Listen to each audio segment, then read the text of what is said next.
As we cover Louisiana politics, there's an escalating battle in our state over abortion rights.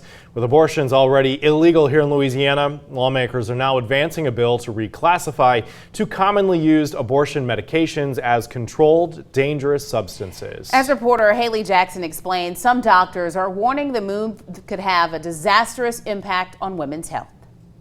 A new front line in the battle over abortion access. And the bill is finally passed. Louisiana lawmakers moving forward with a plan to put two abortion drugs in the same category as so-called controlled dangerous substances like depressants and stimulants, criminalizing the possession of mifepristone and misoprostol used to induce abortions for anyone without a prescription. When overutilized, this drug can be incredibly harmful. The bill's author says his sister was given an abortion pill while pregnant without her consent. My goal is certainly not to prevent women from getting the access to these pills when they need them. It is to simply say that when you're a bad actor in possession of these pills, that you should be held accountable.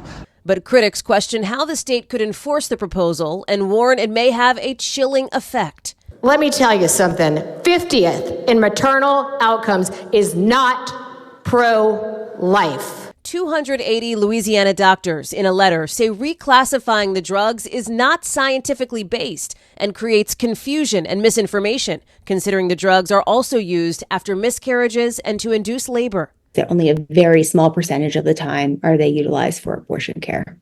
Louisiana already has one of the most restrictive laws in the country, banning both medication and surgical abortions, with no exceptions for rape or incest, only for the life of the mother.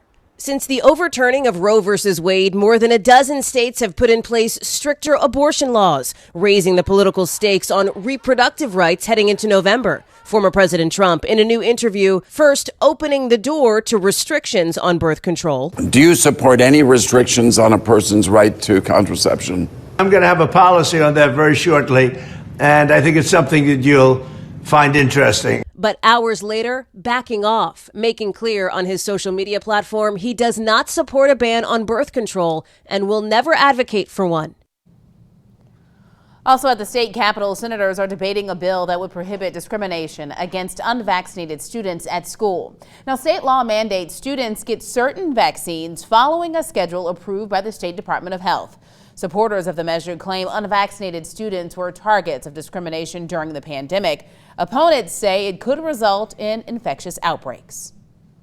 So, for example, you could have a student in a classroom that has leukemia and is receiving treatment for leukemia, and they are forced to sit next to a student that is unvaccinated, thus putting them at risk. Is that not what your bill does? The student who is immunocompromised and under treatment for leukemia is not likely to be in the classroom with a crowd of students to begin with, and a student who has not been vaccinated is of no particular harm to another student. It's only a student who is carrying an illness who could pass an illness. And this measure has already passed in the House.